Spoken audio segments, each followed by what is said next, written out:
I want to welcome all of you. There are 82 screens in this meeting. That's a gratifying attendance. And I also want to thank very much Lou Scholl for agreeing to join us. As Lou, that is, thank Lou Frederick for agreeing to join us. As Lou Scholl just said, those of you who live in Portland may well know Lou Frederick. The rest of us, not so much, and especially those from outside the state of Oregon. Lou Frederick, as you will soon see, is African American. He grew up in a variety of places in the United States and has clear memories of living in the American South during Jim Crow days. During part of his childhood, he went to the same school as the children of Dr. Martin Luther King Jr. and regularly participated in political actions, demonstrations, and so forth, along with Dr. King. He's been living in Portland for many years. For about 17 years, he was a Portland television journalist with station KGW. He's also been the public information officer for Portland Public Schools. He's been in the Oregon State Legislature for 13 years and is a leader in the People of Color Caucus in the Oregon Legislature. His connections to Quakers run long and deep. He attended Earlham College, and as Lou Scholl just mentioned, he attends from time to time meetings for worship at Multnomah Friends meeting. And he asked me not to introduce him at length, so I'm going to stop and just welcome Lou Frederick. And we will settle into silence, and he will speak when and as he is led.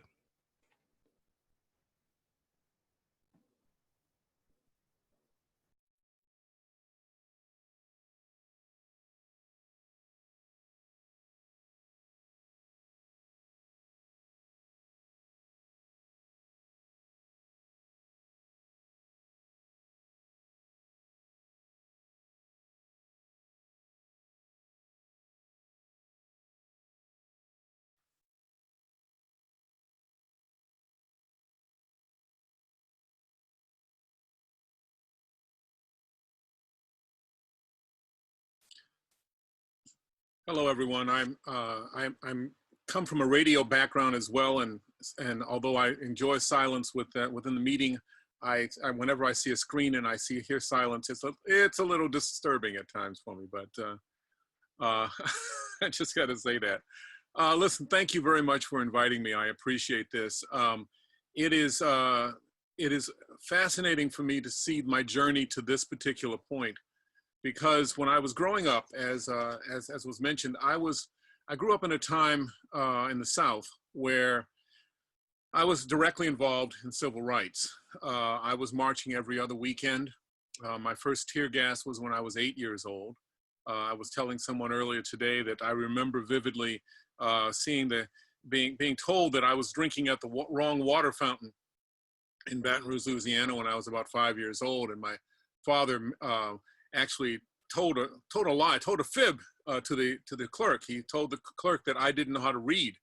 I did know how to read, but I knew that the water fountain, the colored water fountain, wasn't working, so I was using the white water fountain. I remember those days. But whenever we had demonstrations, if you had a demonstration going on and you looked across the crowd in the demonstration and you saw white faces, it was about 95% sure that they would be Quaker. And that was my introduction in many ways to some of the folks in Atlanta and in Alabama and in Georgia and in Mississippi and Louisiana and South Carolina. That's where we would end up in demonstrations at times. So I got a chance to know friends then. And when I decided to go to college, I wanted to go to a college that I thought would be a small school, because my father was a professor at relatively large schools, and I did not want to deal with that. I was also going into biology, and my father was a botanist, and I said I wasn't going to go to a historically black college or university, because I knew that at every one of them, my father had students former students there, and I didn't want to have to deal with their either memory of my father or their desire to put me in a particular classification regarding that. So instead, I looked around at all these small schools, and one afternoon I showed up at Earlham College and proceeded to have a great time in that visit, and decided to go to Earlham, thinking that my father would not know anyone at a little small Quaker school in the middle of Indiana. My first class in biology, which I was planning on majoring in, was a fellow named Jerry Wolpe, who immediately looked at me and said, "Frederick, now, do you know a Lafayette Frederick?" And I said, "Yeah, he's my dad." He said, "Well, you know, we wrote a book together." So that didn't work at all for me. And then I ended up also having a number of other, my father then telling me about all the former presidents of Earlham and other professors at Earlham who had stayed in our house when I was growing up as a kid. I did not know all of that at all. But I was pleased to be able to go to Earlham, felt very much a kinship there, and an acceptance, and a belief and an ability for me to, I don't know how to say this, but really calm myself down. In my family, we are either preachers or teachers, but the rest of my family, most of my family, were brought up as AME folks, either ministers or bishops or other involved in all sorts of aspects of that particular denomination. It was good for me, but it also did not really satisfy what my needs are, and my needs are often dealing with just calming down and being silent. So I feel a very good kinship with the yearly meeting, and although I'm an irregular attender at Multnomah monthly meeting, they are so accepting and so pleasant, and I truly enjoy the times when I'm able to get over there to the meeting. I wanted to talk a little bit about part of what I find as a major issue for what I'm dealing with these days. And I've got to also say before I leave this is that yesterday was a very difficult day for me. Two of the people that I marched with, that I got to know well, C.T. Vivian and John Lewis, both passed away. They were icons for me personally. Lewis in particular, because he was closer to my age than most of the other folks that I dealt with when I was a kid there. He was around. He was willing to work and walk and do things. And so I was looked up to him as the much older brother, but still an older brother rather than one of those adults that I had to deal with. He was quite a man. He was pleasant and supportive constantly. C.T. Vivian was also pleasant and supportive, but a little older, and was in fact one of the elders for me to look up to. We'll miss both of them. They were both real forces in our world. So I'm concerned about and upset about that. I wanted to tell you what I've been doing. I've been working. We've been dealing with several crises. One of them obviously has been the crisis regarding the virus, which we continue to deal with, and we continue to struggle with, because folks simply do not know quite how to handle the fact that we're all in this together. They have been told over many decades that they are not, that it's up to them alone, and they are the only ones that they should be paying attention to. And this strikes against that. They don't quite know how to handle that. And then we have another crisis that was really became evident because of the death of George Floyd in Minneapolis several weeks ago. That was an interesting, that because of the way when it happened and where it happened and how it happened, people have really begun to understand a lot more about what a lot of folks have been talking about for years, myself included. My first paper in political science at Earlham was a paper on the racism involved in the police officers in Atlanta, Georgia. And the need to try to address that. Now that was more than 50 years ago, and we're still trying to deal with that issue. For me, that is continues to be an issue, and it's something that I've tried to work on as a state senator. I have been blessed to be a state representative since 2009, and in the Oregon legislature. And I was never sure whether I would do something like that or not. I knew that as a kid, and as I said, I did a lot of civil rights demonstrations, but it was not necessarily an expectation that I would be running for elected office. And the expectation that my folks and Dr. King and all of the other folks around me said was that your job was to make things better for the people who come after you. And however you did that, it didn't matter. My father was a botanist. He was a mycologist. He studied slime molds and wheat rust and Dutch elm disease. But he was also involved with making sure that he got well-educated students who were able to go out and work on all sorts of things, not just in the lab and in doing just biology. He expected that from me and my siblings as well, and we've managed to do what we could in those realms. So I was never expected to go for an elected office. At least I didn't. I apparently told several people that I might think about it. But I was appointed. I ran for office in 2005, 2006. Did not win. Lost by 4,207 votes. But I can't remember all of those things. And we managed. But I managed to get appointed in 2009 to the Oregon legislature. It felt very good to be able to step forward and work for my community and bring a different perspective. When I walked into the Oregon legislature, into the House, it turns out I was the only African American in the House of Representatives for Oregon in 2009, 2010. And the Senate had a woman named Jackie Winters, a Black woman named Jackie Winters, who had been there a while, and she had one time had two other Black women as colleagues, but both of them had left. One of them had been my senator. Actually, both of them at one point had been a representative for me, but lines were drawn differently.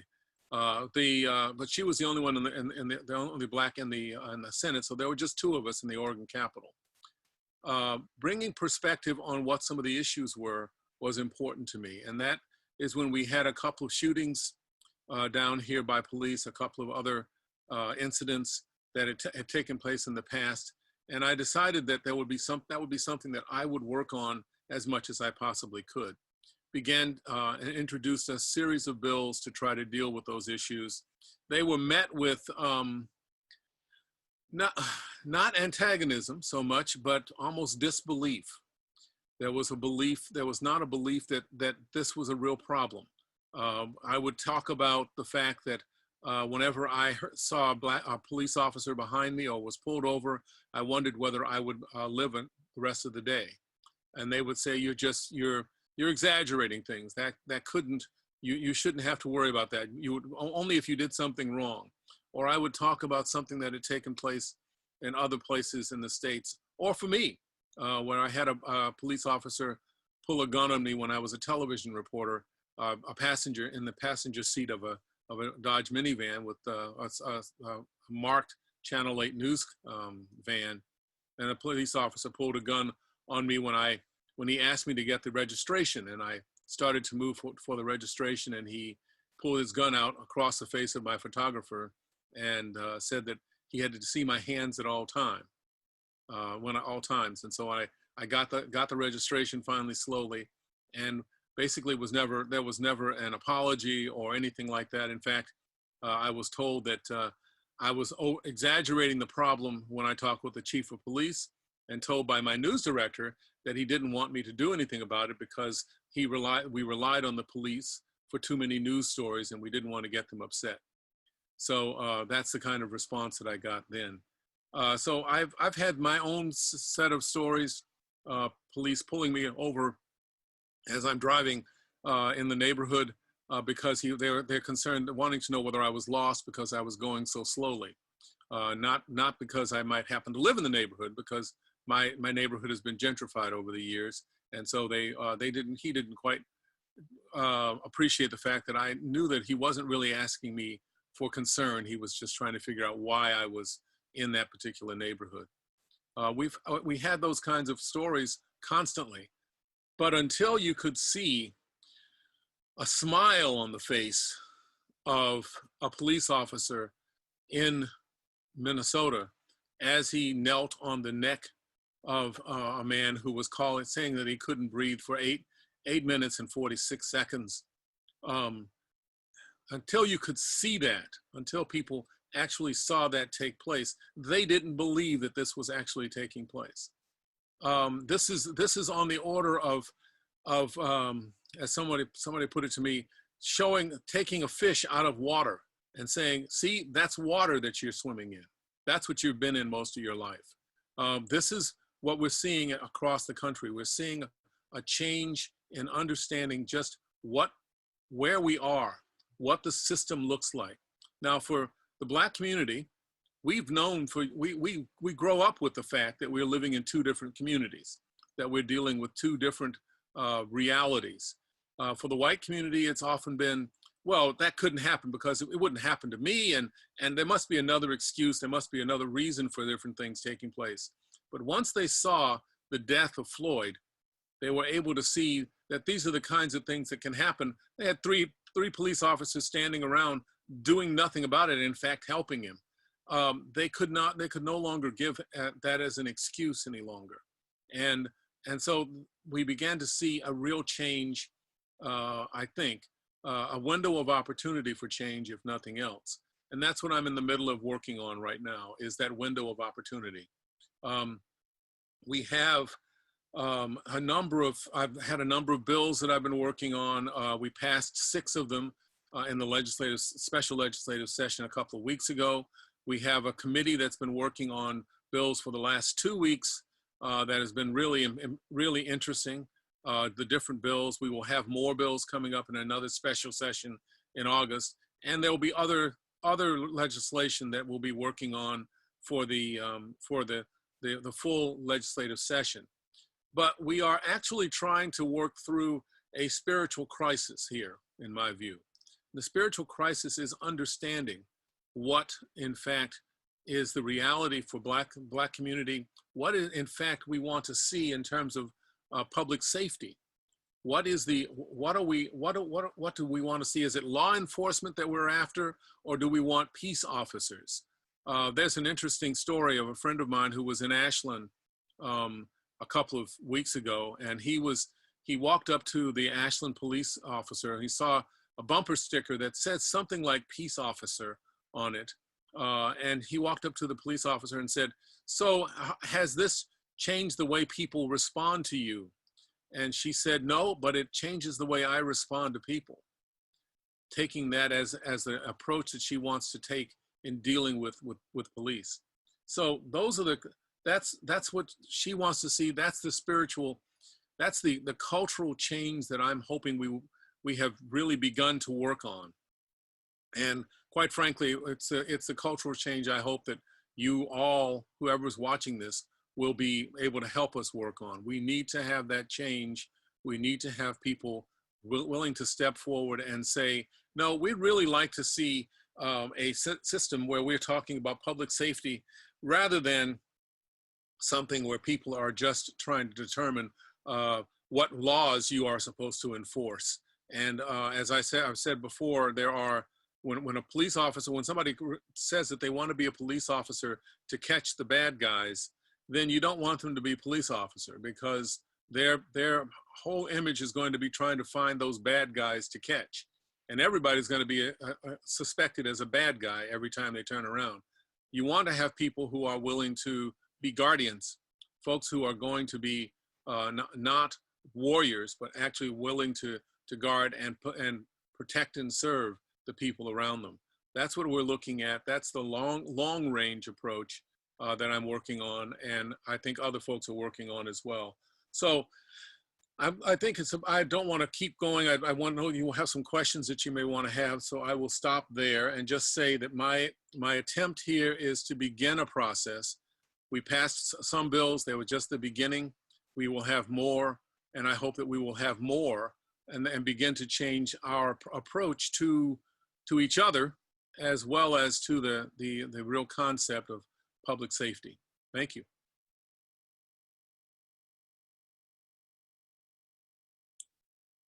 Hello there.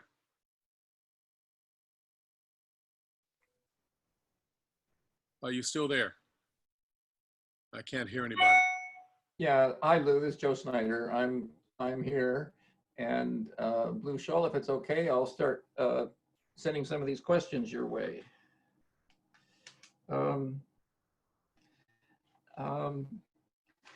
So here's one. The mayor, governor, senators, etc., are all upset and condemning tactics of the federal police against protesters in Portland. Yet these are the same tactics that have been used for years against immigrants.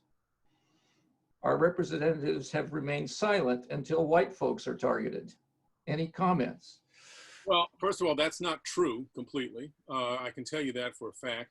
You look at some of the things that have taken place regarding Jeff Merkley and Earl Blumenauer and others regarding the way that the tactics used by the immigration officials over the years, and especially in most recent years, they have made it very clear they've condemned those tactics overall. Now, has everyone decided to pay attention to it? No, but if you look at some of the records of some of those folks who you were talking about, they are in fact involved with that and been condemning it. But there is something to be said for the fact that when you start to see when certain groups of people start to be affected by things, you suddenly have a great outpouring of support and concern. You can look at the issues regarding the drugs, etc. That's very easy to point out that that you had a real difference in the kind of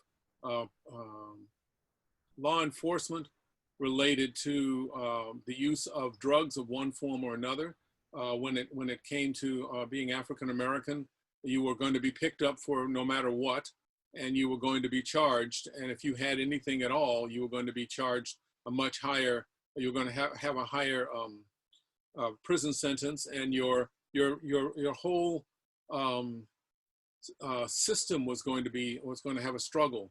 If you had a felony conviction, you couldn't get a job, you couldn't get housing, you couldn't get education, you couldn't get a loan, a business loan or a student loan because of that kind of thing. So one of the issues that I've been dealing with is trying to break through that legal system so that we're no longer doing that. But that's, it's not at all uncommon. You can point to a series of other things like the opioid epidemic, which people are talking about the opioid epidemic, which is appropriate to talk about.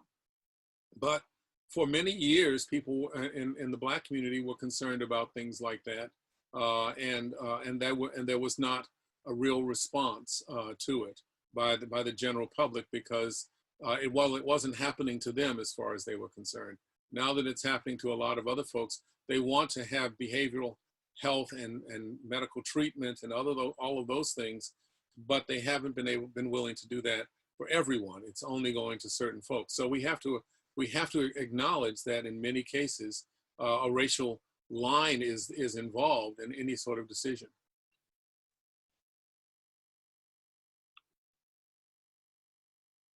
Joe? Thank you. So here's the next one. And I'm just sort of randomly picking things here. There's a long list. What legislative, social, or spiritual measures are your biggest wish list for Oregon, for the Northwest? Is there a need for truth and reconciliation, for reparations?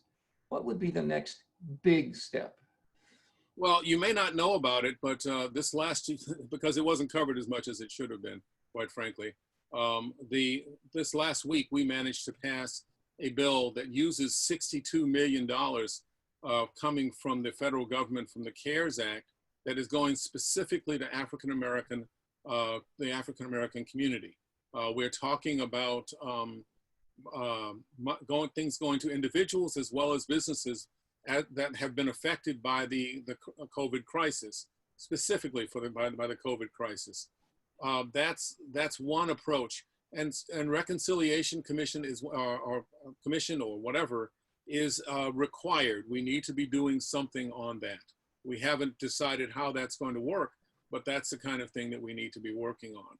What we need to be doing, though, in my view, is something else. We need to truly be understanding that what has been highlighted by the COVID crisis has been the issues regarding health, education, housing, economic development. All of those things have been part, and transportation have all been part of the problems that have been very clearly articulated by this virus crisis. So if there are a couple of things I would like to see is the community beginning to reset itself in terms of what we really want to see, not what we saw in the past, not the myths that we would get certain things done in the past, but in fact be able to say, we're going to do these things now because we need to have public safety that is not geared around how militaristic we might be.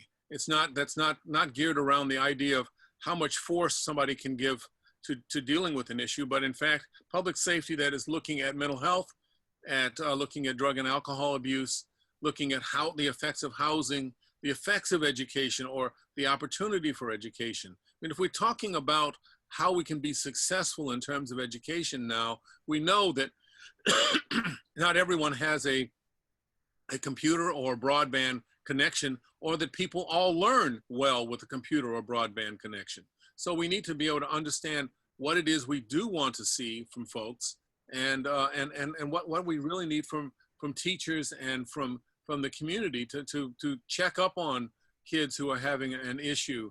How do we find out when they're having problems and really be effective in working with them? How do we make sure that they don't fall through the cracks, and not only in terms of academics, but fall through the cracks in terms of emotional development as well?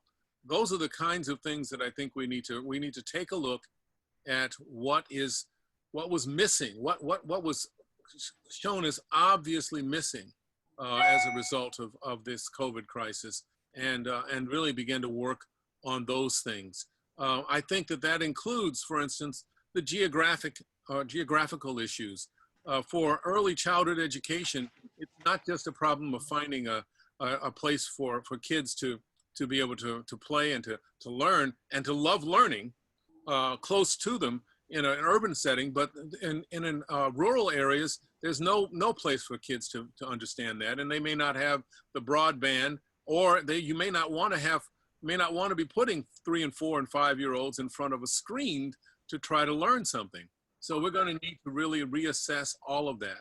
I think that's what I want to see right now. If I had my wish, we would be doing something on that order to make sure that people begin to look at the real problems, the real issues, and address them directly. Does that help? Hope so. I certainly appreciated it.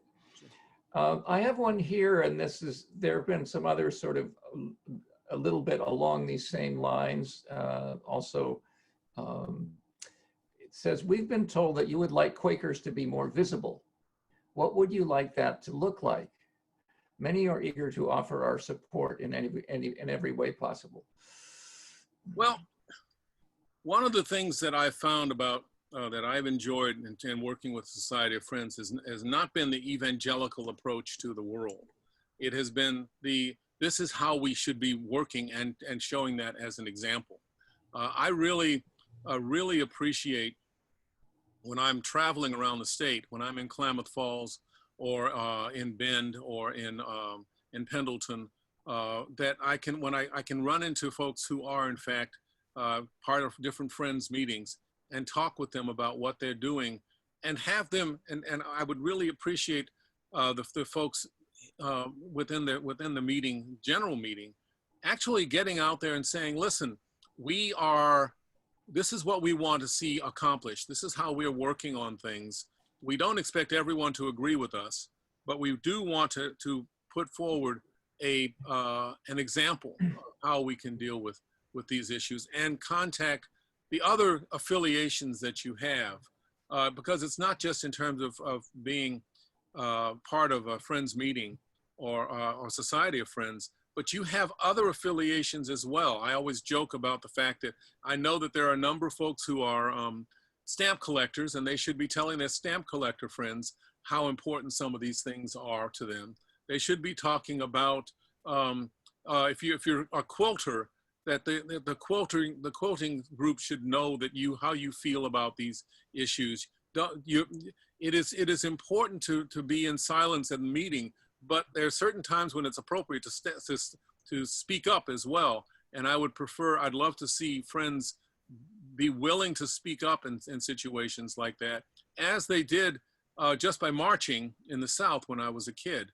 So that's the approach that I would like to see. Just think of a place where you can have an impact, or you can talk with someone in the community, and really speak to your friends about this, your acquaintances about this, because what we have is we often have African American folks being asked to tell people what they should do. Well, you now have a sense of what the water looks like.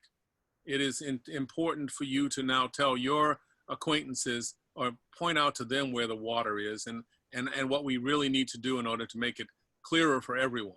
So if you can do that, that would be the best thing. Thank you. That was lovely. Here's one on a little different tack. It might not take too long for you. The question's kind of long.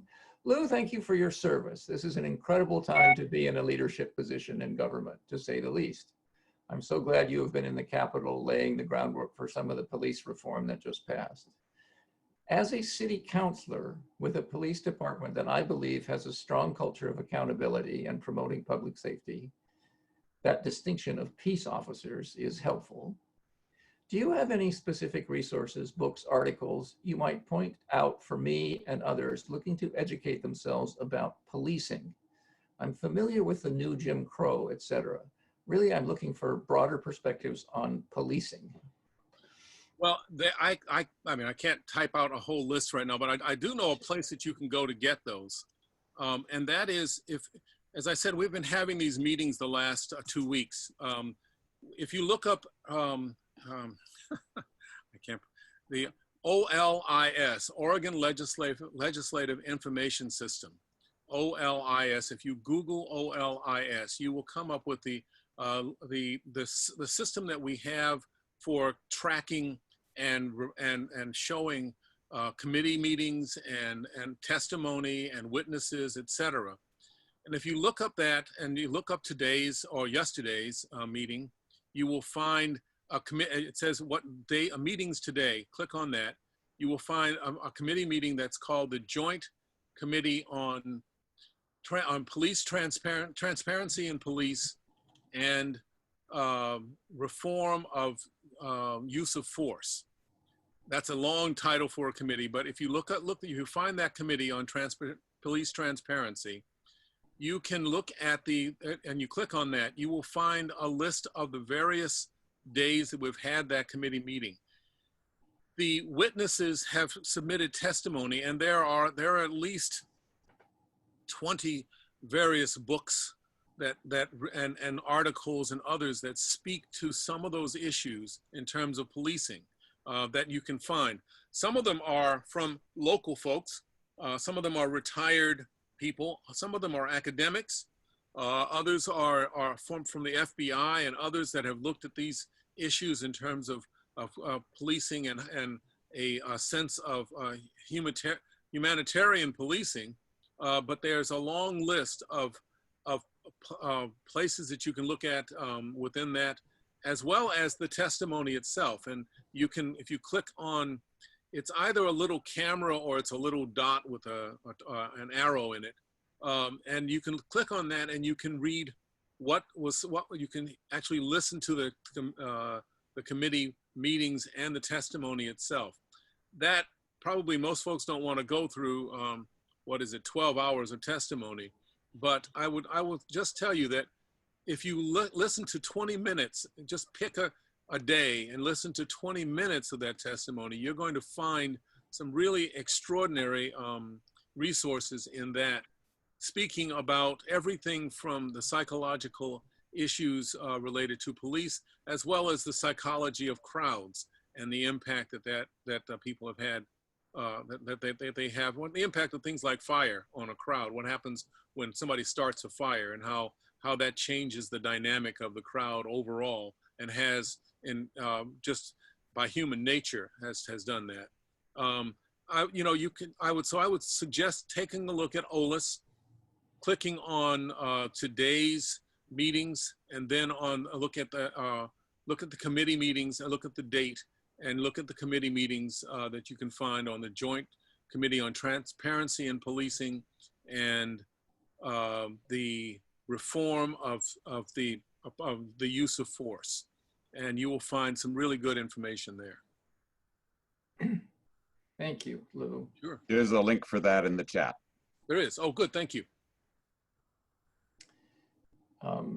Next question.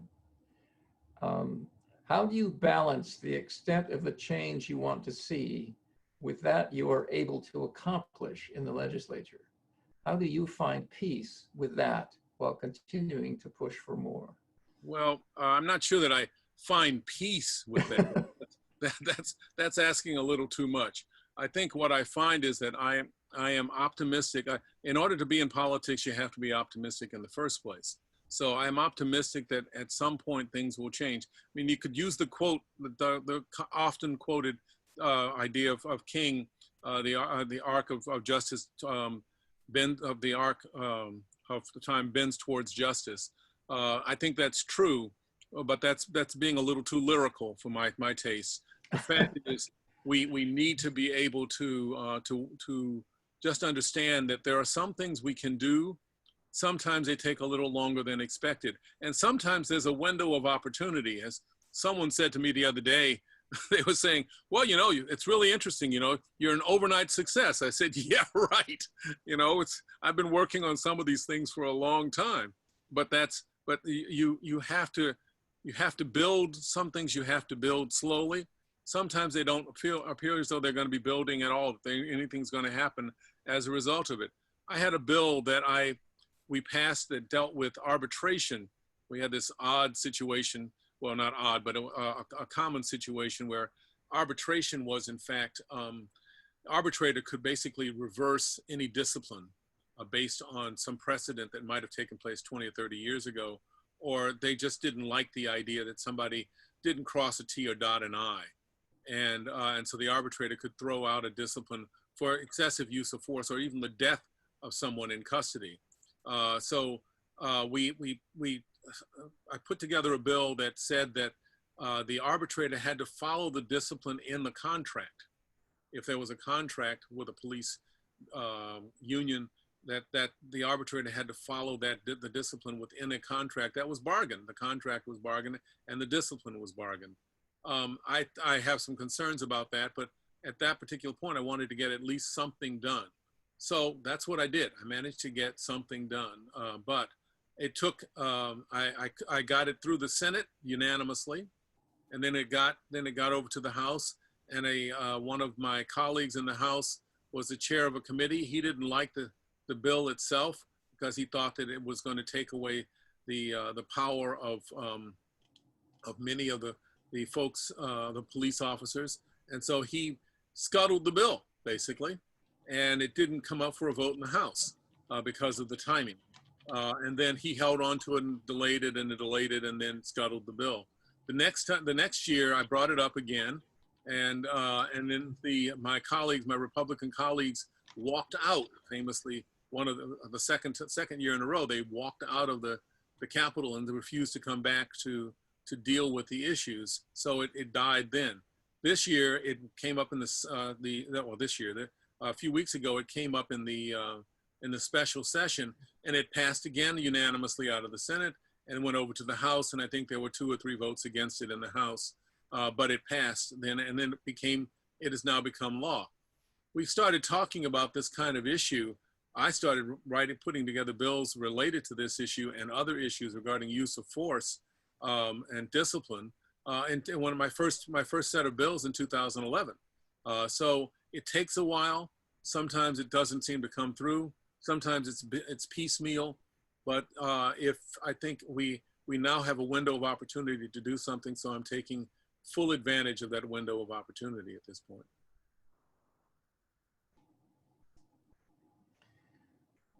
So here's one that's a little bit specific, but I think it goes some interesting places maybe.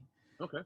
Is there any chance that during the next special session of the legislature, we will get a law that requires that police violence killing complaints will be tried by the state district attorney rather than the county, who, to be real, are dependent on police to further the cases before county courts? Well, you're absolutely correct. In fact, there's actually a bill that requires any sort of death to be investigated in a different way than just by within the police force, and in some ways even within the county.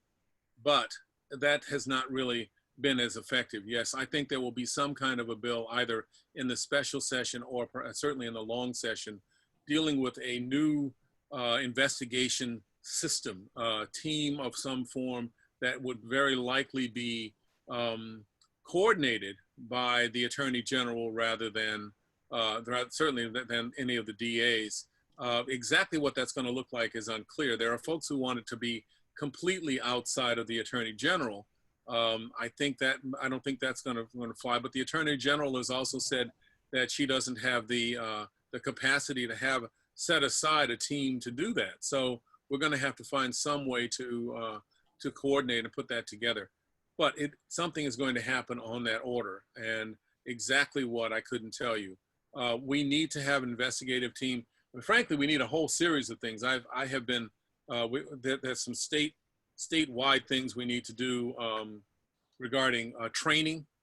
We need to change the system that we presently have in terms of training. We need to do some things in terms of having a database a true database that talks about not only the discipline that has been meted out regarding issues, but the kinds of complaints that we've had, both for individual officers as well as district, as well as bureau-wide, whatever or police bureau is involved, whether you're seeing some issues in terms of discipline. And we also need to have a citizens review system that is statewide, that will be important, as well as a real comprehensive effort related to what is the standard of conduct and what kind of discipline should be involved for all police officers, public safety officers in the state. That's something that we have, but it does not include issues regarding responsibility and accountability. It says that it has enough loopholes that an awful lot of folks seem to fall through them pretty easily. So I'm hoping that we're going to have quite a bit, but we do need to have that investigative team. I have proposed, the first bill I proposed in 2011 was talking about having an investigative team from the Attorney General's office, determining district attorney and other legal folks to do an investigation of use of force, excessive use of force cases across the state, but not allowing anyone who was in a county adjacent to the county that had the incident take place be part of the discussion, be part of the investigation team, because they are often dependent, as you said, on other folks for their own being able to do whatever they, to get their cases through. So there's a real conflict of interest that takes place regularly. Here's an interesting one that just came in. For those of us who are union members, how useful do you think it could be for us to pressure police unions we are affiliated with to remove discipline methods from collective bargaining agreements? Well, I'm not so sure that I want them to remove them from collective bargaining agreements. In fact, one of the things that this particular bill that we passed was actually to instead actually place some true discipline issues in collective bargaining agreements and have the arbitrators be required to follow those particular methods. But I think what we really need to do, quite frankly, is have a statewide understanding of what discipline methods are and how they relate to various use of force and other issues, so that it's not a matter of individual contracts with individual unions, that it's in fact a statewide approach, so that we're not having to see, well, let's see, in Staten we have a discipline that says, you know, you'll get a day or two off or without pay for something that looks like an excessive use of force, whereas in Portland you're going to be getting you know, half, you're going to be dismissed completely or demoted or both. You know, that we need to have some kind of really consistent statewide discipline method, discipline procedure, so that everyone is looking at things in a very simple, understandable fashion, so that there's no bargaining that takes place that can be used to try to bargain down something else. You know, that we'll accept this if you accept that you're going to give us a 2% raise or something on that order. I think we need to have a basic police accountability and responsibility that's statewide, and that's what I'd like to see. Thank you. We may have time for one or two more. Okay. We're not going to get through all of them. Here's one. While Friends remain active advocates for equitable access to opportunities and reduced discrimination, the demographics of those who attend our meetings frequently do not reflect the demographics of the communities in which those meetings are located. You've shared your experience of two different realities, black and white respectively, in our general society. Can you speak a little about experiences of Quaker communities? Any ideas? Oh, shoot. Sorry, technical issue here. Let me get back to that. Any ideas how we might be more welcoming to people of color? Well, you know, the fact is, I used to be upset because I'd often find folks who are in Quaker meetings wanting to do outreach to communities of color, which is in fact a patronizing approach to the world, quite frankly. It is basically saying we are so much better than you. We need to outreach to you to bring you into our system. I think that what I would encourage in terms of meetings is to actually go out and say, how can we help? What is it that you can do? What is it that we can do to help you? What do we know about that we know some things, but we're not sure what you need, rather than saying you need us or whatever. That's one of the issues that I've run into. So if you can find a way to go to the different communities and just basically say, okay, we're here, we have resources, we have knowledge, but we're not sure what you really need for things to make things better for you and for us. And that's the other aspect, is to make it clear that you're making things better for everyone, not just for those poor folks who just don't quite know how to deal with things.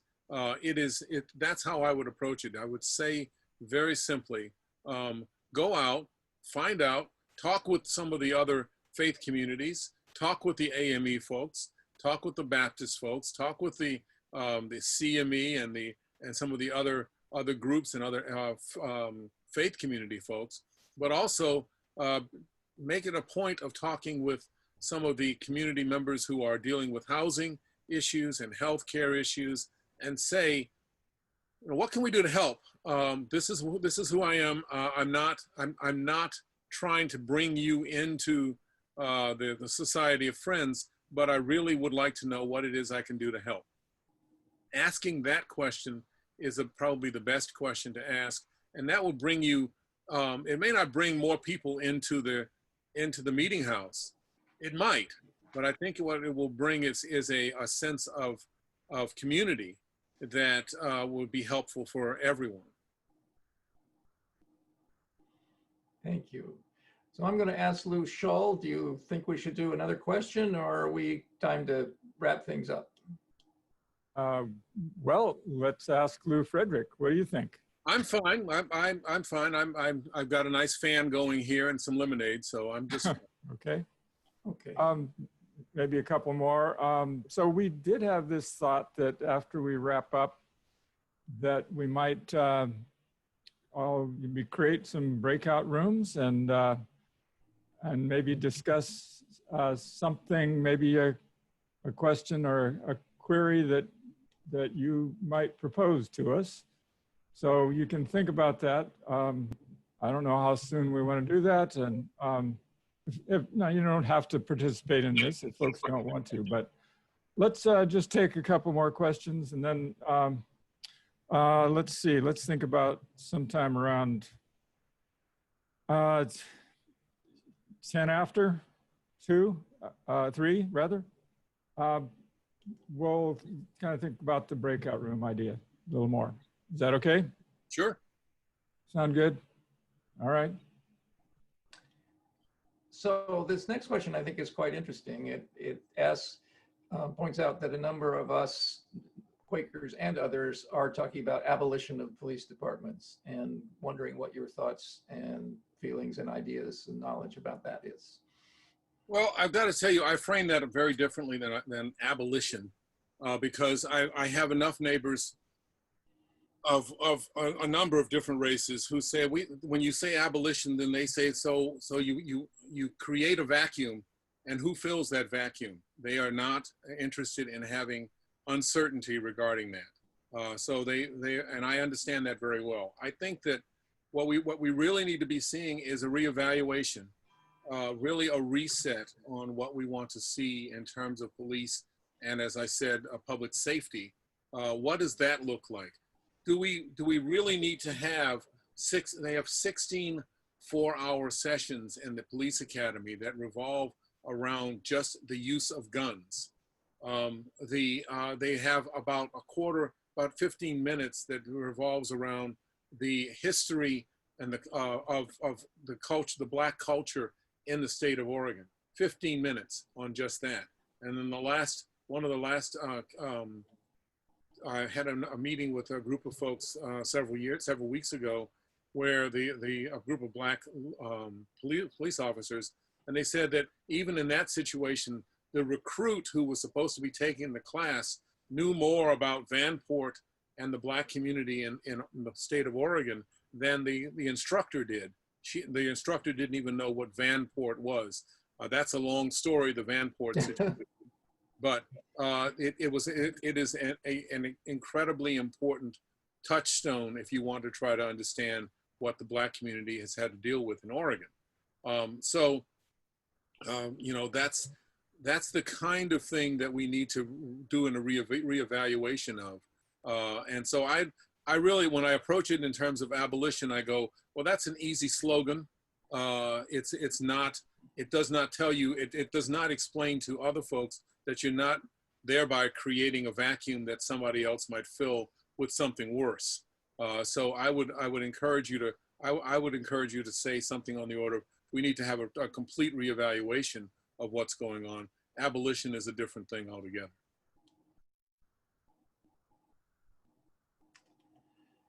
Okay. Well, a couple more here. Sure. You've kind of answered this already. I don't know if you want to go tell me if you want to go any further with this, but a person says, I'm interested in reparations. What would you suggest for an individual as a good place to donate or to start? Well, there are several, you could be talking about it in terms of large political reparations issue. Apparently a city in North Carolina has decided to in fact, do something in terms of reparations. And that's a political move that is getting a lot of press, a lot of effort. I think the $62 million that we dealt with in Oregon regarding the COVID crisis attempts to speak to some of that same thing. But and this is actually sort of part of what my query was going to be, so I'll give you a sort of a preview on this for me. I think the real thing is, what do you already have in your community? What could you be doing right now in your community if you know about if you know about a business that's in your community that is a Black-owned business, you know, going to and buying something from that business would be helping with the community as well. If you have a sense of the ability to train folks in various issues or various skills of one form or another, hiring folks to do that would help. If you have the ability to go into a classroom or to be part of even an online kind of reading system that clearly addresses different issues, different students, African American and others, then you should do that. I mean, it's a personal. There's got to be a personal connection rather than relying on other folks and relying on the community to step forward. We have to start rebuilding this concept of community, but the best way we can do that is by doing some individual work. There was a book written many years ago now, about 20 years ago or so, that was called Bowling Alone. I think it was Putnam was the fellow's name. He talked about the fact that for years we used to have bowling clubs and Lions clubs and Elks clubs and all these other community organizations. For years, that's what we did. Then we started moving away from that into a situation where people were in fact bowling alone instead.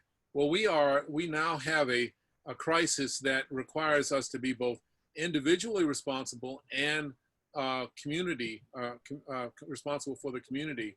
Well, if you can begin to find a window that you can be working with folks who are African American and others, Native American in particular, and the Latino community, you can find a place where you are working with those folks, not an individual so much, because everyone, I have so many folks who will tell me that because they know me, they will say, well, you know, I have Black friends, etc.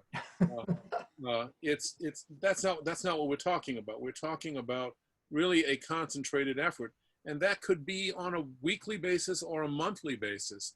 But finding a place that you could make a difference, a particular business that you could be buying something from, or somebody who you could find in terms of working, that would make a huge difference in itself. That's where I would go with that. Well, Lou, since you suggested that was kind of a lead into the query you had for us, maybe this is the time to make that transition. There will be a couple of things that didn't get addressed, but I feel like you've done just a wonderful job of addressing people's concerns, and there are a whole bunch of thank yous in the chat here. Thank you very much, Lou, to which I agree greatly. So why don't I'm going to turn this back over to Lou Shaw, and you can make your queries, and then we'll all get a chance to do some small group work together. Okay, well, thank you very much, Joe. That was extremely helpful. I guess I'd just like to see if Lou has any particular question or query he'd like us to discuss in breakout room. I'm not as good about writing queries. I just have one sort of general question that I think might work, or at least I would like to see, and that is, I put it this way: what are the issues and concerns in your community that revolve directly around race? And what can you do about them? Okay. I think that sounds pretty good. If anybody doesn't want to go into a breakout room, you can just tell me, I guess, in the chat. We could keep you here, or you can leave, however you want to do it. And it's going to be random. You'll just end up where you are. And let's consider that question. If I can remember that, it was, what are some of the issues right in your own community regarding race, and what is it that you could do about those issues? Is that about what you said? That's pretty close. I said, what are the issues and concerns in your community that revolve around race, and what are you going to do about it? Okay.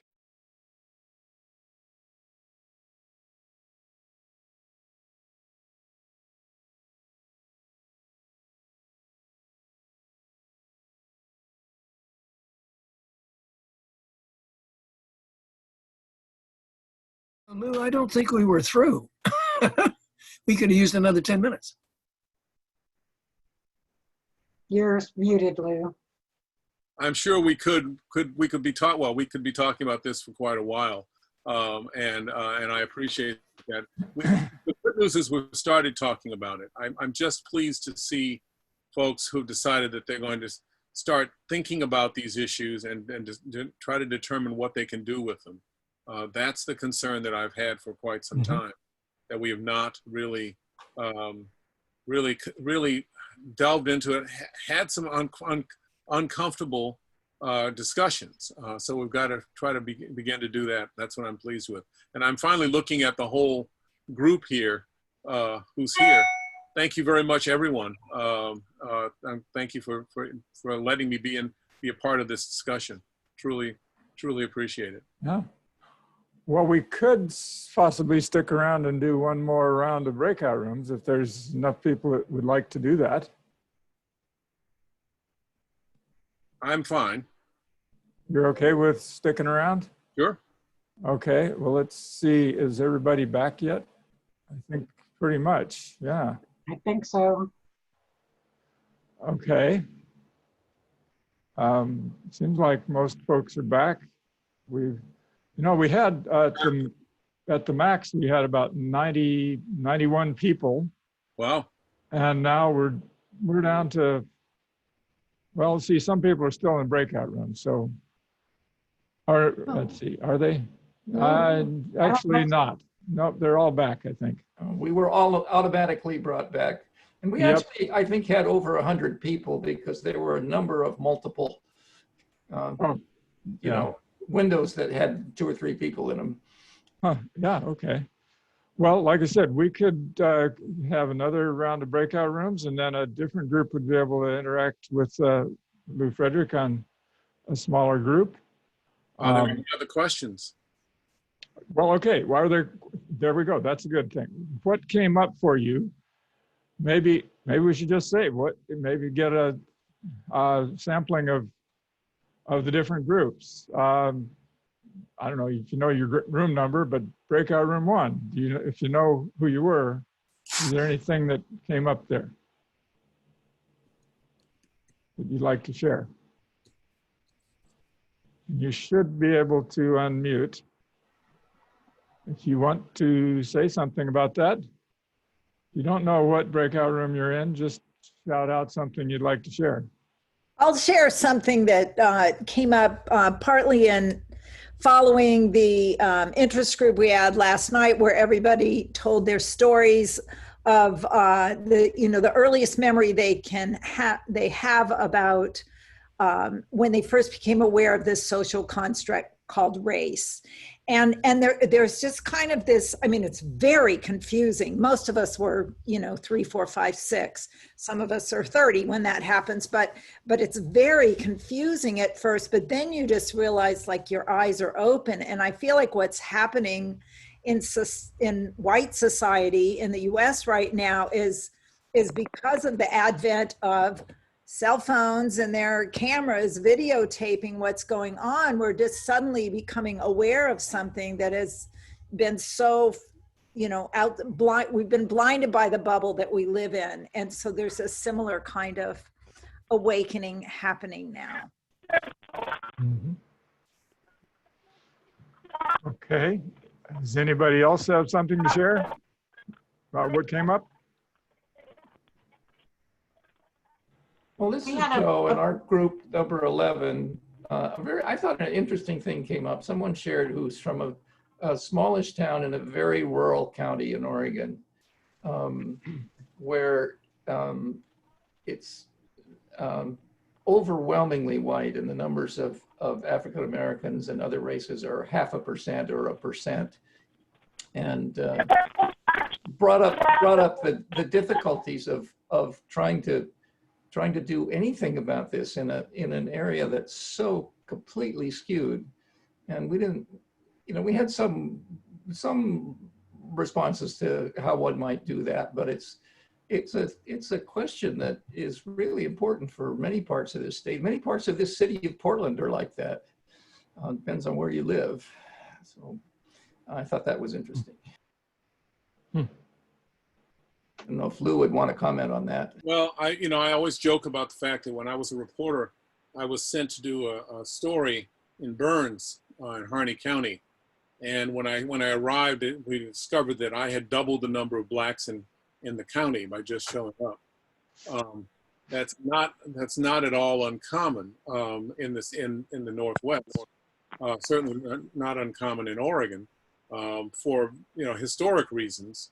But it's even when you have something like when that's not the case, it's still important to we no longer just stay in one space all the time. We no longer are separated from the rest of the world or the rest of the country anymore in the way that we once were because of this system, this network system, and that everyone's using. That if you are not aware of the kinds of things that you could damage your relationship with somebody with, if you don't understand what their culture has gone through, you could create more problems for you and not be able to have commerce and other things take place. So I think it's just important to begin the process of even in a county that has very few African Americans. But I've got to tell you, the fact is we now know that there are African Americans living in all 36 counties in the state of Oregon. That's something that folks didn't expect was the case, and not just one or two. In fact, we're talking about a couple of counties that surprisingly have significantly large numbers of African Americans living in them. Umatilla County and I think Baker City as well. Baker County as well has a surprisingly large number of African Americans, and Union County living. That's east. Those are Eastern Oregon. So we now know that there are folks out there, and they should not have to deal with some of the problems that we saw in the past. So it's important to try to talk with your neighbors and others about this issue, because it's no longer an urban issue, as some people wanted to put it to me the other day. Well, this is an urban issue. I have a legislator, another senator who is young guy from Roseburg, nice guy, but was talking the other day, and he said, Lou, I don't know what it's like to live in, I don't know what it's like to have African-American folks around me. I just have never had that in my life. Would you mind giving me a tour of Portland sometime? And I said, love to. I'd absolutely love to. So he's gonna come up and stay overnight, and we're gonna go out, and I'll show him around Portland, and he'll have a sense of but Portland's changed so much, he won't get the same kind of experience that he would have gotten 20 years ago, or even 10 years ago. But there's so much gentrification that's taken place. But it's a matter of just not immersing yourself, but introducing yourself to some of the issues, and introducing some of those folks in those small counties, those counties that have small numbers of African American and Latino and other folks, getting them to know what's actually taking place. That's difficult, but it's possible.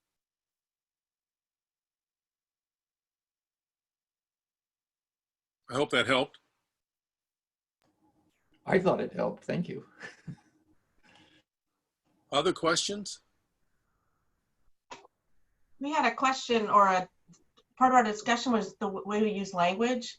And as an example, we use defunding the police and saying, we sort of get caught off on a tangent when we decide that that's not the right word, or we don't like what the words are. We sometimes pick words to describe what's going on sort of in a quick manner. And then we spend a lot of time then sort of distracted by, well, that's not the right word we should be using, instead of focusing on what the meaning behind the words and language we use. And it's just something that it's frustrating when we're spending so much time sort of policing our language, excuse my words here, but instead of saying, oh, well, what do you mean by defund the police? Or what do you mean by abolishing the police?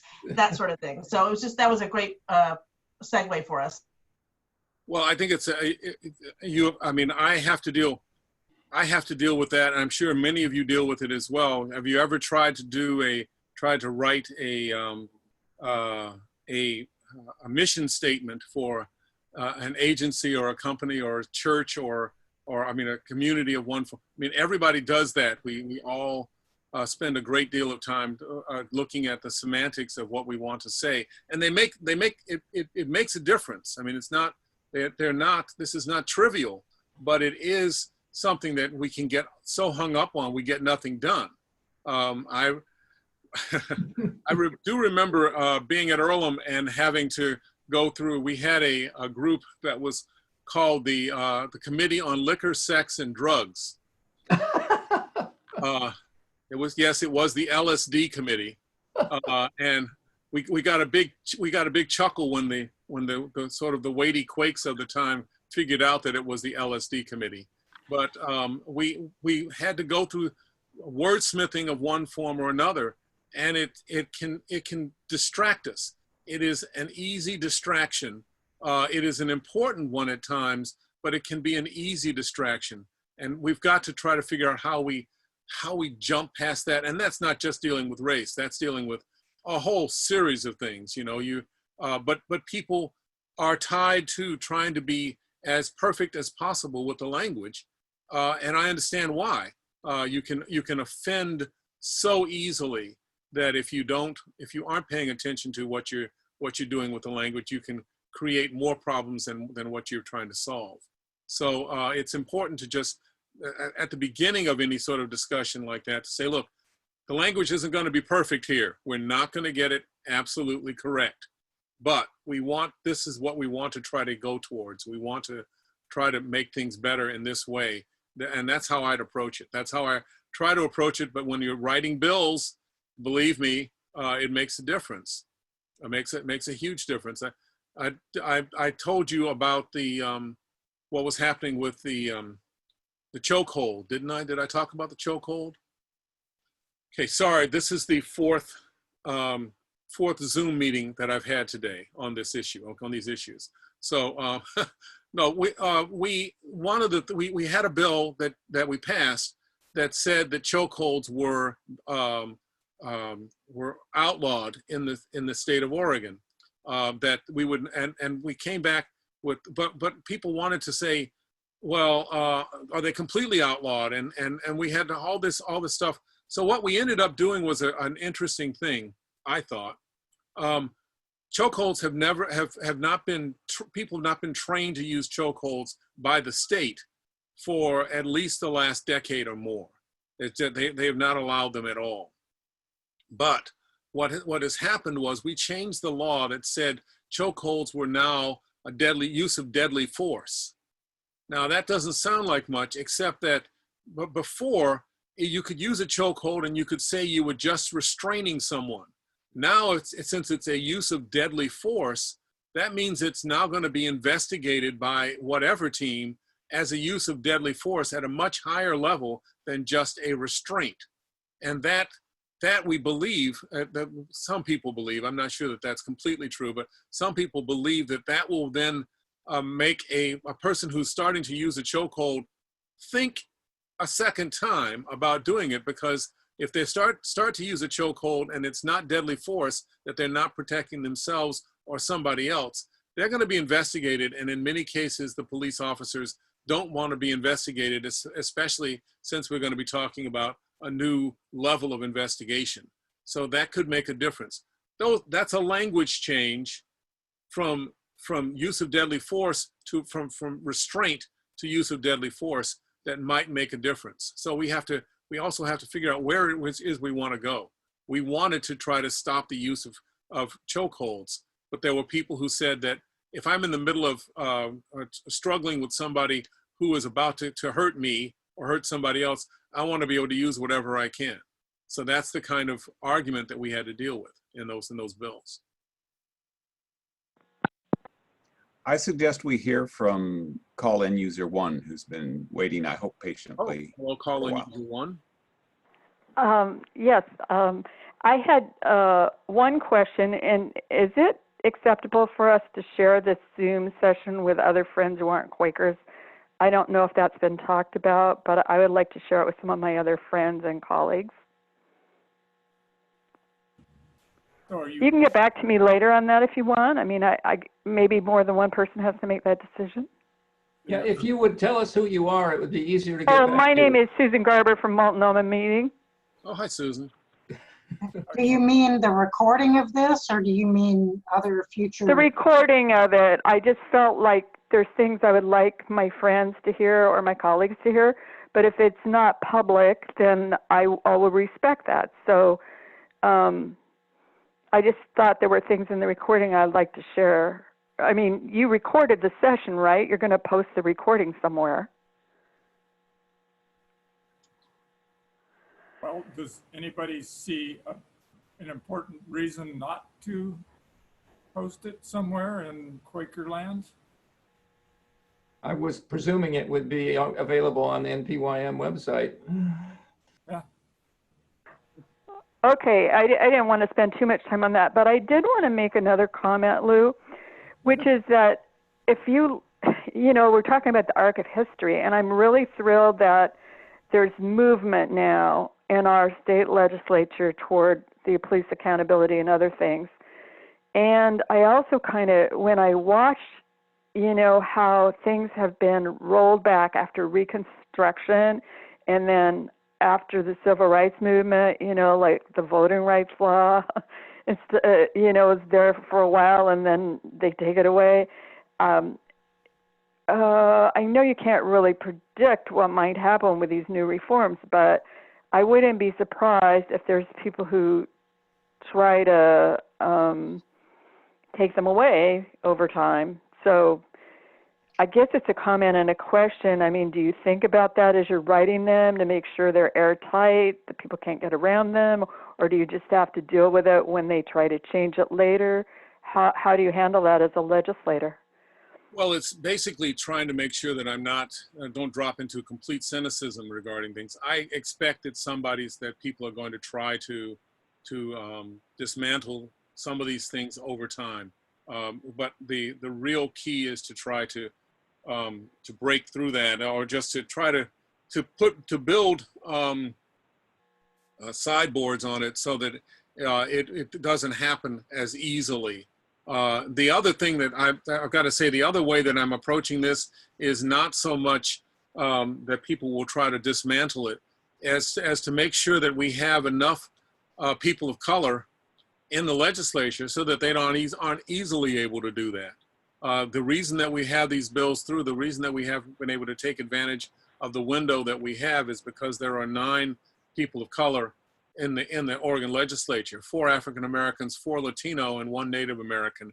And come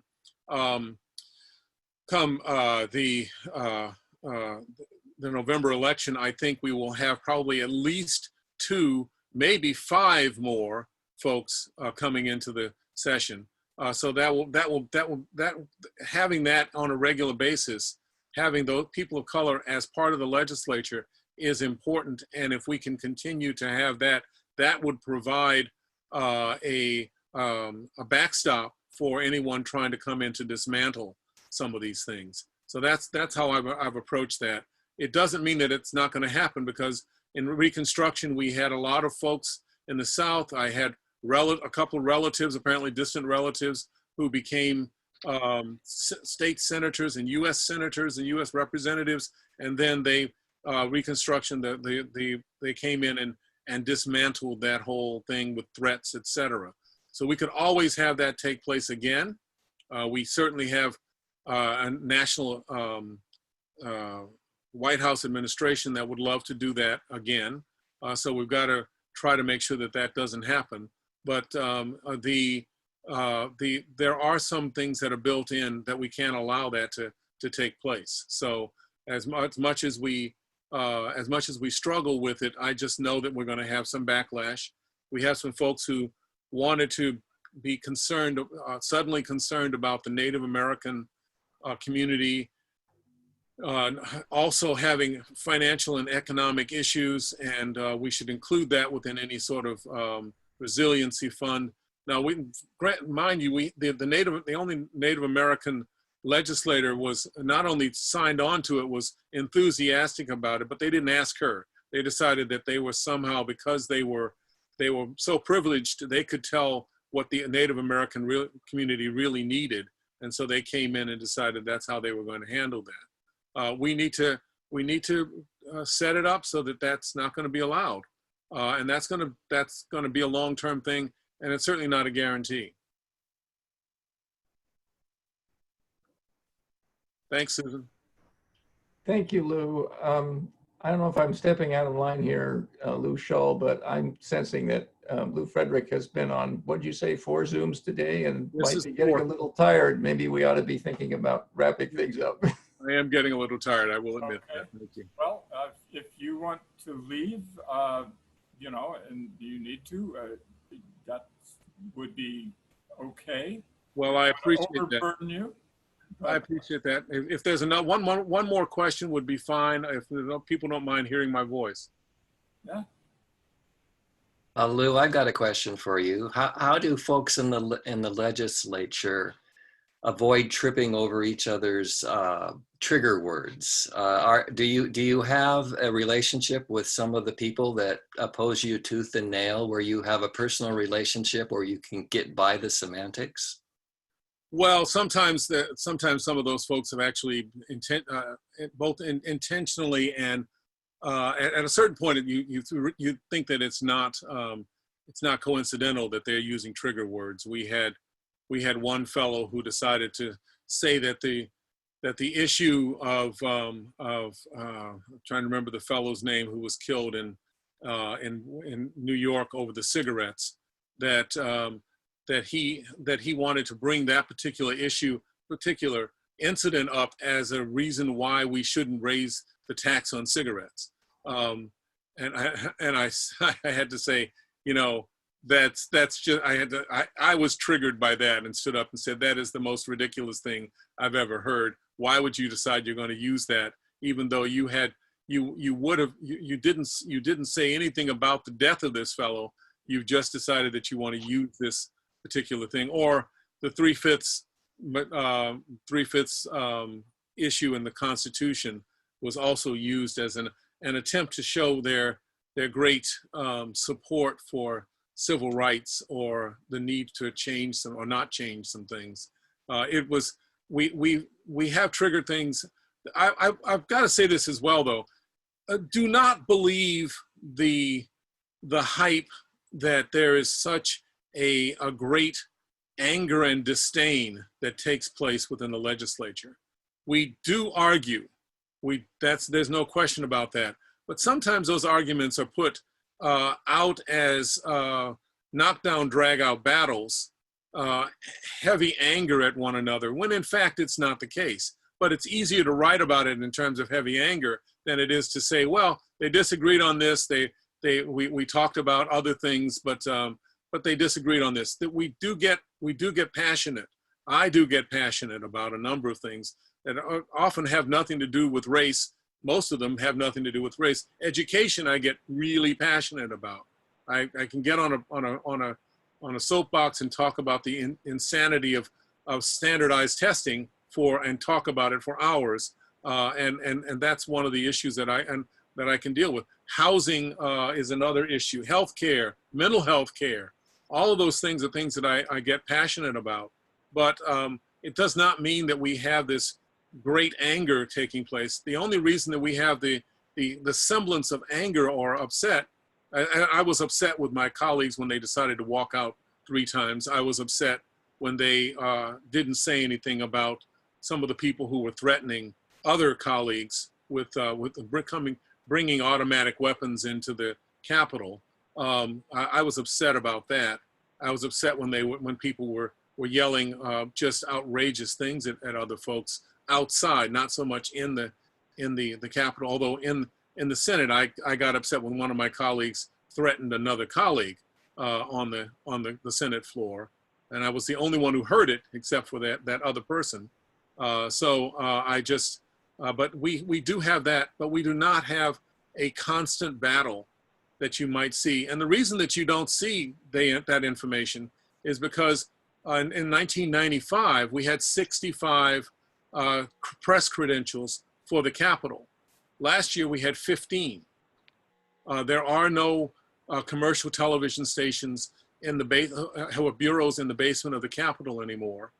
They are from Portland anyway. They no longer cover the Capitol. They no longer have the people to do it. They no longer have the time or the energy to do it. So you are not getting a daily or even a twice weekly understanding of what kind of issues are actually taking place in the Capitol. And that's not just the case in Portland. I know that that's the case in other capitals around the country. Media is no longer covering it for various reasons. And it's painful to me because I know that there are smart reporters, there are smart editors and others and producers who would cover things, but they are not given the time to do it. And that creates its own set of problems because it means that information is simply not available.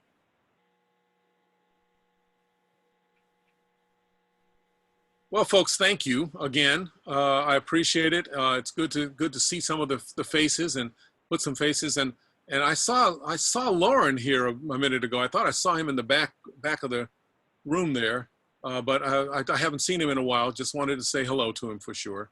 And so I'm going to have to go. You folks take care of yourselves, and I hope, Lauren, I hope that this worked well for you. All right. Okay.